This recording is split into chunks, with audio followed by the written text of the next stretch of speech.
அனைவருக்கும் இனிய ராமநவமி நல்வாழ்த்துக்கள். ஆனா கோவை மாவட்டத்தில் இருக்கக்கூடிய இந்த அமைப்புகள் மட்டும் இந்த ராமநவமி கொண்டாட முடியறதில்ல. அதுக்கு இந்த போலீஸ் தரப்புல என்ன சொல்றாங்கன்னா, நீங்க எல்லாம் ராமநவமி கொண்டாடக்கூடாது, நீங்க கொண்டாடினீங்கன்னா அனைத்து நபருக்குமே அனைத்து இந்துக்களுக்குமே இந்த ராமநவமி தெரிஞ்சிடும், அதனால நீங்க தயவு செய்து கொண்டாடாதீங்க அப்படிங்கிறாங்க. ஆனா ரம்ஜானுக்கு பாத்தீங்கன்னா பாய்ங்க எல்லாருமே அனைத்து விதமான அரசு பள்ளியில போய் தொழுகை நடத்தலாம். எங்க நல்லா யோசிச்சு பாருங்க, அரசு பள்ளியில. எங்க பகுதி டவுன் ஹால், நான் டவுன் ஹால் பகுதியில் இருக்கிறேன். பக்கத்தில் இருக்கக்கூடிய சிஎஸ்சி ஸ்கூல்ல ஞாயிற்றுக்கிழமை ஆச்சுன்னா அங்க இருக்கக்கூடிய அனைத்து கிறிஸ்துவ மக்களுமே அந்த ஸ்கூலுக்கு ஜபக்கூட்டம் நடத்தலாம். நல்லா கேட்டீங்க. ஆனா இந்துக்கள் மட்டும் ராமநவமி கொண்டாடக்கூடாது, ஊர்வலம் போகக்கூடாது.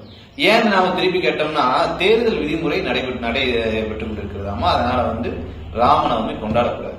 அப்ப இந்த கிறிஸ்துவர்களுக்கு இஸ்லாமியர்களுக்கு தேர்தல் விதிமுறை செல்லாதா இல்ல செல்லுமா? அதுதான் என்னுடைய கேள்வி. மதசார்பற்ற நாடுன்னு சொல்லி இந்தியாவை சொல்றாங்க. ஆனா மதத்திற்கு ஒரு சட்டமா இருக்கு. தயவு செய்து இந்துக்களை விழித்துக் கொள்ளுங்கள். நாம நம்ம கடவுளை வணங்குறதுக்கு நம்மை ஆளுகின்ற அரசாங்கத்திடம் அனுமதி வாங்க வேண்டியதா இருக்கு.